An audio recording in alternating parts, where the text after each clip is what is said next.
Since early April, we've been exploring the vision of our church, Love Unlimited, and then we started to describe our mission, and we've used three words that have been pretty prominent here over the last few years: worship, serve, and grow.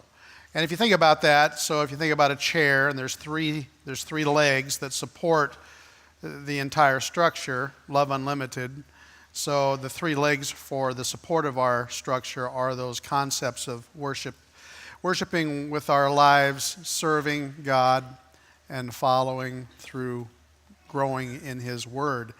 And so today we're going to start unpacking the core values of this church. Our elders have identified 5 of them, and they are biblical authority, spiritual maturity, caring relationships, intentional evangelism, and faithful stewardship. And think about these like the engine of your car.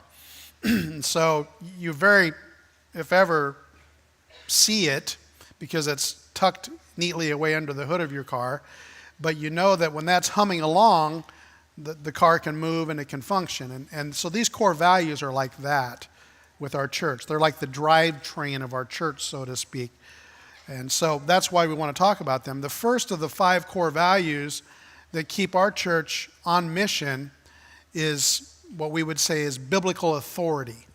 Biblical authority. And we believe that the Bible is inspired by God, that the Bible is God's Word, and we teach from the Bible, we preach from the Bible. We hold it as the prime authority in our church's movement as a church. And there are 2 verses I wanted to begin with. One is from Solomon wrote this, but it's in Proverbs chapter 4:4. Take hold of my words with all your heart. Keep my commands, and you will live. And then the wisest man who ever walked on the earth, not Solomon, but Jesus, said this in Matthew 4:4. It is written, man shall not live by bread alone, but by every word that proceeds from the mouth of God. So these are authoritative statements from 2 men who are widely believed to be the wisest men who ever walked on the earth. You know, I grew up where the actual physical Bible was respected as primary authority. For instance, you'd go into a courtroom and they'd have you put your right hand on the Bible and they'd say, do you swear to tell the truth, the whole truth, and nothing but the truth, so help you God? And the person would say, I do. And you pretty much believed that they would. You did then. I don't know if that's true anymore. You know, or maybe your friend would say, they're telling you some story, right? And they'd say, I'll swear on a stack of Bibles it's true. You ever said that? I don't know if I ever believed them, but they said that, right? Because the Bible was considered to be an authority. This is my first Bible, by the way. This is the first Bible I've ever owned personally. I'm going to read the front cover. It says, presented to Scott Jones, Church of Christ, Missouri Valley, Iowa, Mrs. Brian Meyer, teacher, September 29th, 1968. And then I noticed that my brother Jackie wrote his name in my Bible. Ooh, and it brought back a memory of me of taking this and smacking him with it. But what would Jesus do, right? So anyway, but the thing is, a Bible's an important thing. Now, in our culture today, I think that respect for the Bible is lessening. There are questions that I want to challenge you with today. The first is this: who is going to decide what is right and what's wrong? Because that's really what the Bible brings up, right? Who's going to decide how you will live? Who gets to make the rules? And I think that you have a lot of options, but most of us like this option the best. The option we like the best is, I'll decide. Right? I'll make my mind up on that. I'll decide what my rules will be. I'll follow God my way is one thing people will say, or, my God is this way. And that really gets problematic when the instruction that the Bible gives contradicts what I want and how I feel. Now, I believe the Bible has answers for all the most complex questions of life. Where did I come from? Why am I here? Where am I going when I die? Those are three pretty big ones, right? And the Bible has answers for that. But with the onset of the internet and how everybody now thinks they're an expert, it's just really confusing. And there's a lot of people that want to discredit the Bible or try to translate it for themselves and make everybody else follow suit. And then there's all these scholars and supposed experts who try to discredit the Bible and make it seem like it's an ancient book that doesn't have any purpose in life. And you get that a lot. You go to college, you hear that a lot, and university especially. And then you add to it pop stars and entertainers who, because they make a few $1 million in a couple movies, think they're an expert on everything. So people ask them a question for credibility's sake, and so they ask somebody like Orlando Bloom what his view of God is, and he says, here's his answer. By the way, I like him as an actor, but not as a theologian. He says, the goal of men in the world should be to make all their mothers happy. Well, that's not a bad goal in your life, okay? I'm in favor of making mom happy, but that's not how we worship. That's not a good way to worship. It's just not. And some people go the other direction, though. They worship the Bible. I've had people say things to me like, especially when I started bringing an iPad up to preach, they'll say, I just liked it when you brought the Bible up. And I got to the point where I'd say, what do you mean? I did bring the Bible up. I've got an iPad that has about 14,000 translations on it. And I have a cell phone in my pocket that has the same translations. So we don't worship a book. Here's what we want you to know. We worship the subject of the book. And the subject is God. And the Bible is God's word. It's authoritative and it's reliable. Now that being said, it's not easy to understand. One of the reasons we encourage you to send your children to Groove in Kid City during this hour is because there are some things in the Bible that are adult topics. And I don't want to have to hesitate in this room when we're opening the Bible and something sensitive comes up that only adults should hear, that your 9-year-old should really be in Groove where they're hearing a message that is geared for them. By the way, a great ministry. We want them to start learning at the level they're at the kid level. I'll even take it a step further. I've heard people say, well, I'm so basic in my understanding of the Bible. My kids know more about it than I do. Well, here's what I would say to you. Volunteer in Groove on Sunday morning, and you'll start to grow along with them, and then you'll pick it up pretty quick. But the Bible's been misused by people to forward their own agenda and even the weirdness that they are rolling in, their prejudice, their sin. And what happens is that when people start mistrusting the Bible, that's devastating to life. And so people, when they get a seed of doubt about the Bible and its authority, they'll start to lose their faith. And I've seen this happen. You've probably seen it happen too. Maybe you've struggled with this. The issue of the reliability of the Bible is crucial. Now, this might be you today. I love God. I like coming to church. I just don't know if I can give the authority of my life to one book. Now, if that's you, you need to know we're not trying to be militant about this. We just want you to have confidence that you can trust the Bible. So a couple things up front. Number one, it's not a simple book. It's not easy to understand. As a matter of fact, it's not just a book. It's 66 books. I think you may have known that. It has scores of authors. The gospel is simple. Jesus loves you. He died to save you from your sins. You can live in eternity because you have trust in Him. That's a simple message. It's as simple as that. But the Bible is anything but simple. It's not like cozy night reading. I mean, this is a lifelong adventure when you start opening this series of books. Now, here's another thing. People use the word believe in the wrong way when it comes to the Bible. Someone will say, well, I believe in the Bible. Well, let's talk about that for a minute. That's hard to decipher. Like it's saying, I believe in helping the poor. I believe in social justice. I believe in the Constitution of the United States. I believe in equal rights. Now, when I say I believe in something, that sounds different than this. I believe that. I believe in equal rights. I believe that people from every race and gender deserve equal rights when it comes to how the law treats them. That sounds different, right?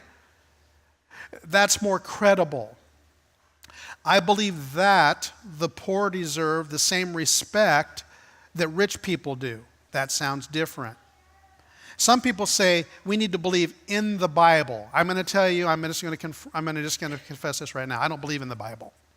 I do not. I believe in the God of the Bible. I believe in Jesus Christ. And I believe what this Bible teaches me and tells me about them. That's what I believe. So today I want to share with you 4 reasons why I believe that the Bible is reliable. Now, I have to also say, and I know this is true, that there are a lot of contradictions to this, and there's a lot of opposing viewpoints on this. I mean, have you ever heard somebody say this in your life? The Bible's full of contradictions, it's full of inaccuracies. Has anybody said that to you? I've heard that. Here's what I like to do with that, by the way. When someone says, well, yeah, the Bible's just full of contradictions, I always like to say, yeah, well, can you name one? Can you just tell me one? And usually that stops the conversation right there. I'm just telling you right now. But once in a while, they'll come back a week later and say, oh, here's one. And then we talk about it. Then we lay it out. There are so many translations. Well, how can we trust? Which one's the one we trust? You hear that a lot. Weren't the books of the Bible compiled for political reasons? That's become the most popular new thing to say about it.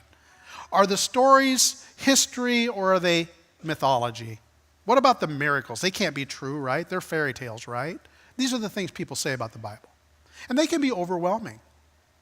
And I do think that we need to address these questions aggressively and thoughtfully. But know this, brilliant people, much, much smarter than I am, have sorted through this, and I trust what they came up with in their research. People like C.S. Lewis, Josh McDowell, Lee Strobel, Philip Yancey, William Lane Craig, Eric Metaxas, Jack Cottrell, N.T. Wright, one of my favorite contemporary writers in the Bible, John Stott, just to name a few. And by the way, I've listed a bibliography or some resources that you can look at in the bulletin, and you're going to need to dig because we don't have time to unpack the brilliance that comes out of all these men's research. There is so much evidence for the Bible's reliability that I'm just going to scratch the surface today. But what I really want you to know today is that our elders believe that of the 5 core values of this church, this needs to be the top value. You just need to know that. So why is the Bible reliable? Well, it's reliable, first of all, because it's intelligent. It's a smart book, and you got to be smart to understand it. Smart people inspire me. The Bible was written by some very developed, brilliant people who were inspired by God. And so we rely on them. Just like we rely on intelligent people to help us in life in many ways, right? So I was thinking about how you have to trust people who are bright beyond your abilities. When our daughter Rachel was a year old, she started passing out for no reason, and she stopped breathing. She was, it was just terrifying. She would turn blue, and these spells would last for minutes. And we thought, what's going on here? So we, rightfully so, we went to some experts, and we took her through this grid of tests. And they ran her through this whole grid of things. And then finally they just set us down. They said, yeah, we know what it is. It's called breath holding. And I said, you're nuts. What are you talking about? She's not holding her breath. She's walking into the room and passing out. And so, I was really questioning their intelligence. I have to be honest. So I said, well, what do we do about it? Oh, nothing. Just let her. She'll come back eventually. What? You got a medical degree for that? Right? But, we trusted their authority because we're that kind of people, I guess. And you know what? They were dead on. They were right.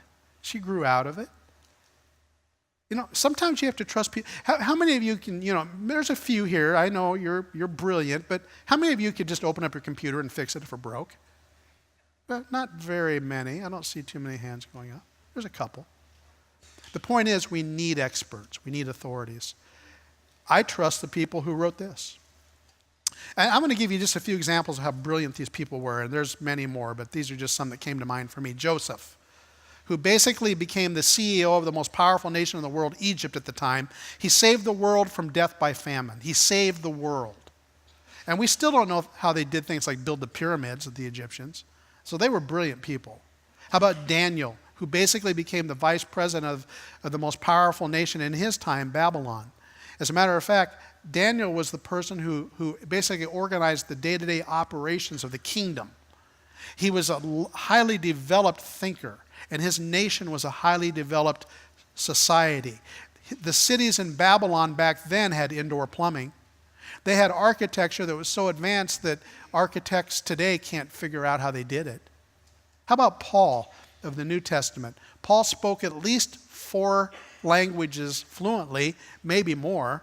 He studied under the most influential teacher of his day named Gamaliel, and the way that worked is, let's say you had a 12-year-old and you wanted your 12-year-old to get education. So you would have them learn under a great mind like Gamaliel, and you would go to Gamaliel and say, hey, can you train my kid? It'd be like if you wanted your kid to become the next Warren Buffett of finance. So you go to Warren and you'd say, can my kid learn under you? And he'd say, okay, yeah, here's what you need to do. Your 12-year-old needs to memorize the top 37 books on finance written in the history of the world.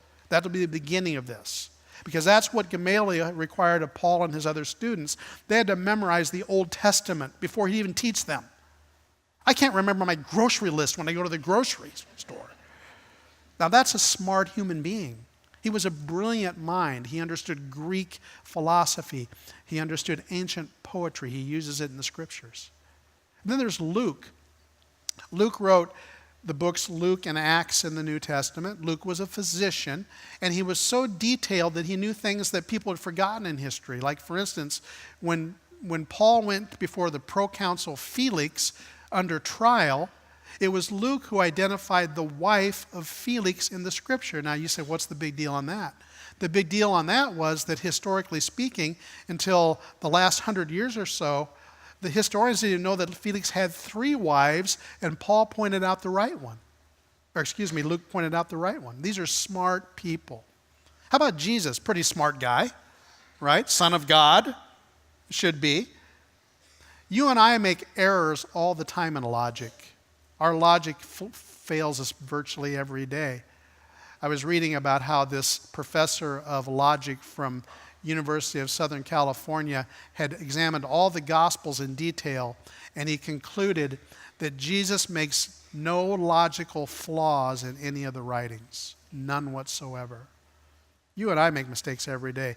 This is brilliant people of the Bible. They were not bumpkins. They were not easily fooled. They were not manipulated by others.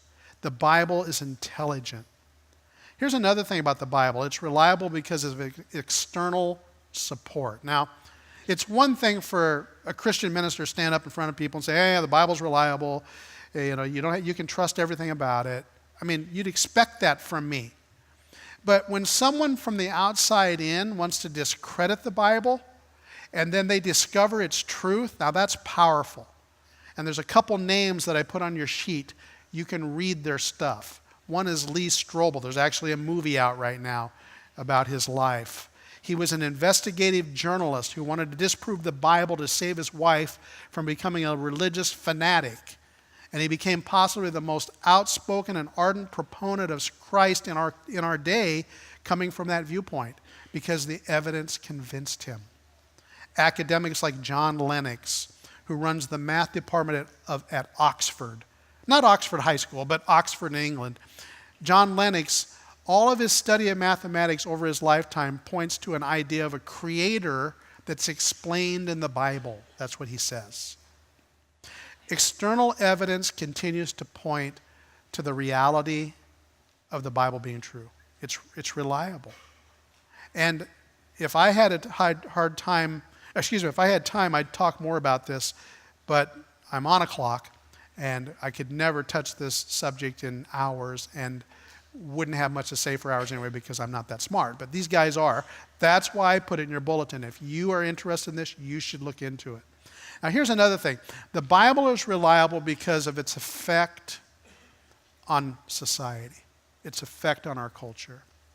Think just for a minute about how many of the concepts from the Bible have had a positive effect on society. People who have been living the teachings of the Bible have been the most powerful influencers for good in the history of mankind. Just think about it. Things like law, ethics. For instance, when we say that someone's not above the law, what does that mean? And where did that come from? It came from the Scripture. That's where it came from. It's a concept that came from the Old Testament. How about human rights issues? It's been Christians all along who have changed culture because they have attacked human rights problems. William Wilberforce is a good example of that, who began the movement to eradicate African slave trade in the 1800s, and it took fire. It took over. It's Christianity today that's carrying the cause of eradicating the sex trade industry in the world, which is huge and horrible. How about poverty alleviation? That's the church. Medical services for the poor. In virtually any country you go to, it's the church leading out in that. Education for girls to help them break the cycle of destitution in poor countries. There is something about the Bible that changes the culture. There's an article by Matthew Paris in the London Times. It's been around for a while. The title of the article is "Africa Needs God." It's ironic because Paris is an atheist who makes a living writing propaganda for atheists. He was born in South Africa. He moved to London. Then he went back to South Africa during the turmoil of the apartheid change. And so when he went back, he looked at the destitution and desperateness of the people of Africa, and he wrote an article, and he said, the only chance is if Africa embraces Christianity. And I'm not a Christian. Christianity changes society. And even if you don't believe in the Bible, its effect should give authority in your life. Our church believes and teaches from the authority of the Scripture, and we're unapologetic about it. And by the way, if you don't believe in the Bible's authority, if you don't believe the world needs it, why don't you just go visit a country where the Bible is absolutely not an authority? Maybe somewhere like North Korea, for instance. Oh, never mind, you can't go there, can you? Or maybe you should go somewhere like, I don't know, Syria. Oh, maybe you better not. You might lose your head. You know what I'm saying? In summary, my contention is, it is wise to let the Bible be the authority in our lives. It's wise because it's written by smart people. It's wise because it's proven to be reliable. It's wise because when people put it into practice, it makes the world a better place. And yes, it's confusing, and it does take some practice to grasp it, like a lifetime, for instance. Have some people misused the Scripture for their own purposes? Unfortunately, that's true. I'm sad about it. And we don't idolize the Bible. We worship the one that it describes. It's trustworthy. The Bible has been trusted for millennia. Now, if you're a person who has a hard time trusting the God of the Bible because maybe you've been wounded some way, we'd love to talk to you about that. We'd love to pray with you about that. If it causes doubts for you, then there's a way to work through that, and that's called faith. But there's also people here today, you've been influenced by skeptics, especially if you're right now in the throes of some kind of higher education. And it gets you gets you off track, and it gets you thinking about things that might be interesting but might not necessarily be beneficial to you. So I would like you to look at some of the listings that I placed in the bulletin and read for yourself from the people who are a lot more intelligent than I am about how they came to their conclusions. But here's the bottom line. You've got to seek the author of this library. You've got to seek God. Let him lead you. You dig in. You let him teach you. I'm going to come back after communion and offering. I want to talk to you about, in a personal way, why I've decided to make this my life's work. And hopefully that'll help you too. The truth is that there are a lot of people who are afraid to read the Bible because you are afraid you're going to have to change. You're afraid you're going to have to change. Now, my promise to you is this, that the life that Jesus Christ offers you is better than any life you could live otherwise. That's my promise to you. And I want to talk to you about that in a few minutes. So, Lord, as we come into this time of communion, we're going to commune today like we do every week here. Why do we do that? Because your word says that they did it in the first century, and we're going to follow that pattern. Because you, Jesus, you said on the night of your betrayal, take this is my body broken for you. Do this in remembrance of me. Drink this cup, all of you, the cup of the new covenant in my blood, and to remember you. And so we're going to remember you right now. And then some of us, we're going to give to you because our hearts are first for you and we want to give back. Thank you, Jesus, for giving us this word to live by. It's in your name we pray. Amen. There's one more reason I wanted to tell you why I believe the Bible is reliable. It's practical. It's practical.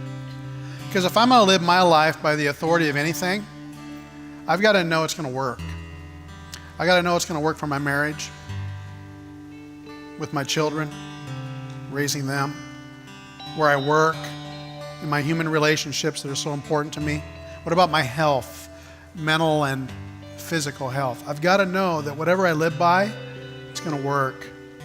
And I understand doubt. You know, I don't know. I've talked a little bit about my life before here, but, you know, when I was 13 years old, I accepted the Lord for salvation. But I went through a period of time, like, you know, the late teens, early 20s in my life, where I started to question. I didn't question God necessarily, but I did question whether I need to live my life by this.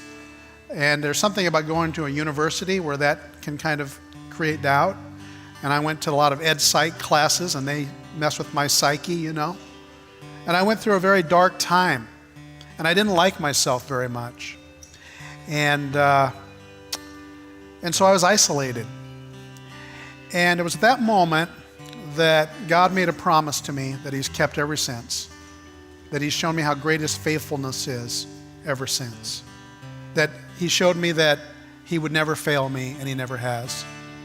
And at that time, in an apartment on 108th and Maple in Omaha, a thunderstorm rolled in, and not in an audible voice, but in a message from God. The message was, you're going to die if you keep doing this. And so I did the only thing I knew what to do, because I didn't know where else to go. I went up, and there was a box in my bedroom, and I had a Bible up there that they'd given me for graduation at Florence Christian Church. And I grabbed that Bible. I probably hadn't picked it up since then. Pulled it out of the box, and I opened the Bible, and I read. And I read from Matthew chapter 11, Jesus' words, where He told me, come to me if you're weary and burdened, and I'll give you rest. If you take my yoke upon you and learn from me, I'll be gentle, and I'll give you rest for your soul, because my yoke is easy and my burden is light. And He made that promise to me, and I've believed Him ever since, and He's never let me down. He's never failed me yet. The Bible's practical, and I promise you, if you'll take it seriously, God will give you the rest you're looking for. And if you need help with that, that's why we're here. Stop at the hub afterwards, say, you know what, I'm ready to get into the Word of God. I'm ready for this church to help me do that. And we'll make this promise to you. We'll do our best to see that happens. God bless you.